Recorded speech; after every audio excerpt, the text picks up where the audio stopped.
I would like to ask you a little bit about another contemporary, or one that I believe you were very friendly with at the bar during the 50s and 60s, Anthony Larkins. Oh, yes. He was... Who became Justice Larkins. That's right. He was a great character. Took no quarter, I heard. He took no quarter. He was a very robust advocate. He knew a lot of law. He was a very hard worker. He neither took nor gave quarter. He was godfather to my daughter, and when he was very close to my family, and when he died in November 1989, he was a great loss. I believe he also had a wonderful command of the English language. He did. He was very well read, and he had a command of the English language not matched by many. You yourself have been commended highly for your own command of English language. So he was influential for you in that way? He was, I'm sure. We did a lot of work together. Do you think that's a quality that's missing now in the practice of law? Yeah, I think that language, by and large, isn't used as well as it should be. I found out that Sir Victor Windeyer, whose judgments were always beautifully expressed, wrote them all in longhand. The machine that's so often used for dictating opinions is an enemy of good language and of concise, clear expression. I always have written my opinions in longhand. I have spoken to a few judges who didn't like writing. Some didn't. I believe Sir Garfield Barwick wasn't too fond of writing. No, he used to dictate, and great judge as he was, his judgments show that he... Dixon used to write in longhand, Windeyer did, and you can notice the difference between the judgment that is crafted in that laborious way and the judgment that is the product of dictation. I suppose if you ever had decided to go on the bench, you would have taken the longhand route. I think so, yes. And really, in the end, it isn't so slow, because if I'd ever used a machine for dictating, I would have had to rework it again and again, I think, to get complete clarity. You were alluding before to Sir Owen Dixon, and I was remembering that you mentioned in one of your papers that Owen Dixon and Garfield Barwick did not get along particularly well. No, they didn't get on at all. They were so different, I suppose, different in background. Both were great men. Dixon, I think, was not really happy in life. Do you know why? No, I don't. He was in the field that he loved, and yes. Yet... But he never wanted to become a judge. He loved advocacy, and he was brilliant at it. I think he regarded it as very hard work from which he didn't shrink, but which he didn't enjoy as he'd enjoyed advocacy. Nevertheless, he accepted the appointment. I don't know why Dixon and Barwick became so far apart from each other. Barwick could be abrasive. Perhaps he didn't heed Dixon's aphorism that good advocacy is tact in action. Barwick, forensically speaking, was apt to break a few eggs, you know. Which approach do you personally believe is more effective, or do you think it's a matter of case by case? No, I think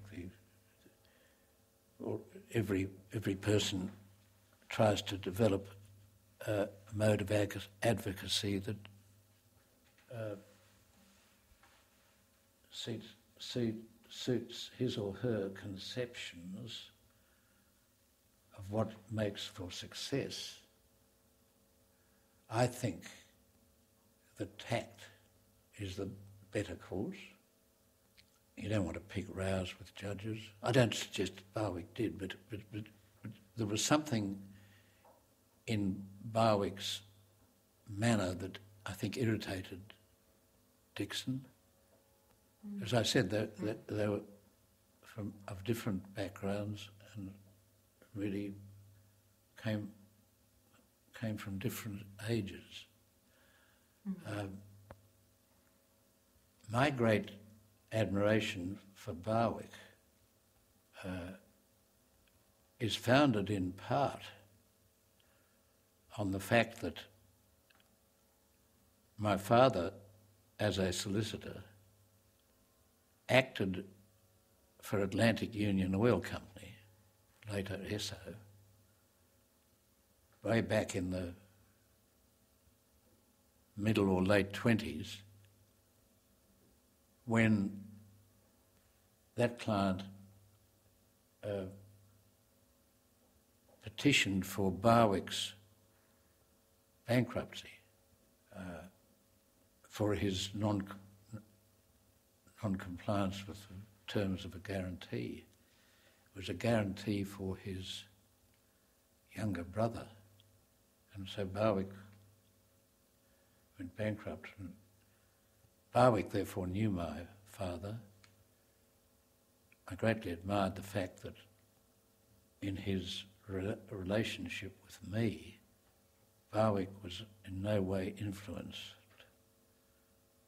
by the part that my father had played in making him bankrupt.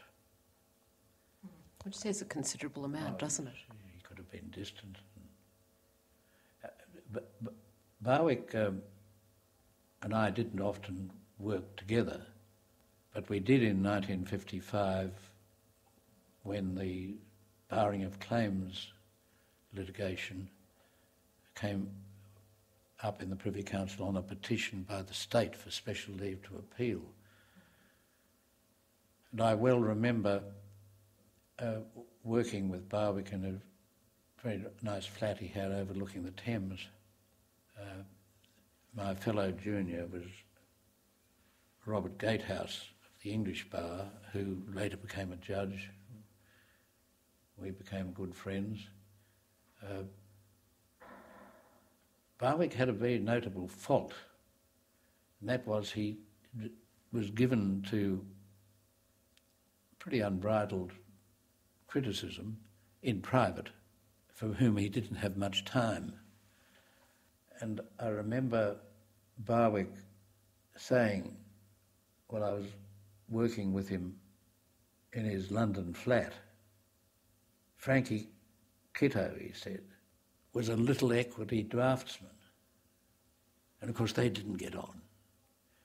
When I was Attorney General, Kitto resigned from the High Court because he couldn't get on with Barwick. They were just incompatible. Well, to describe Frank Kitto as a little equity draftsman was a form of putting down that you couldn't accept in fairness.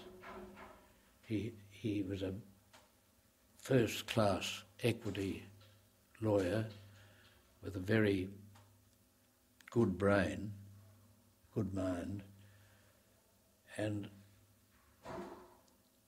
his contribution to the arguments in the bank case were, by all accounts, all fair accounts,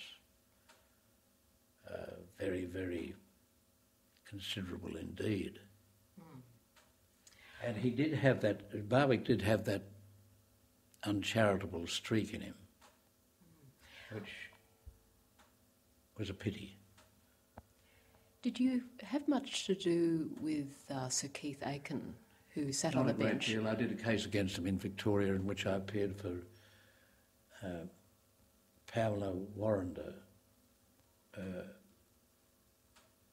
the wife of Simon Warrender, who ran a small insurance company, but she briefed me, or the solicitors were Mallisons in Melbourne,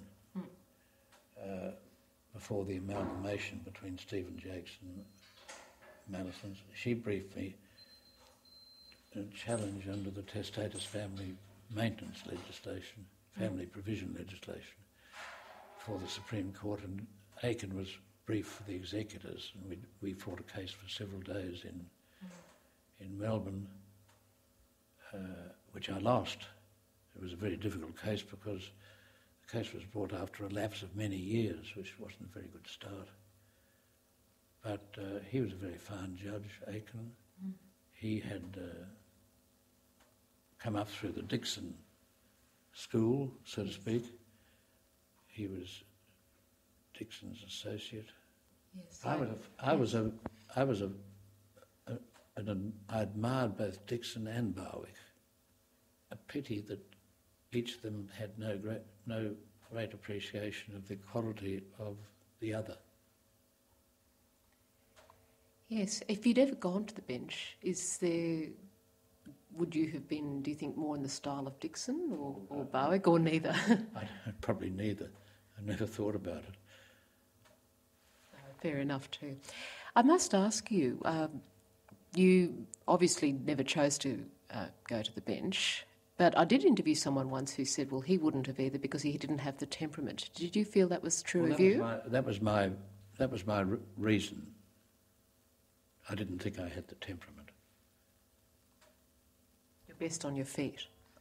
Yeah, well, I just don't think I had the required patience to be a good judge.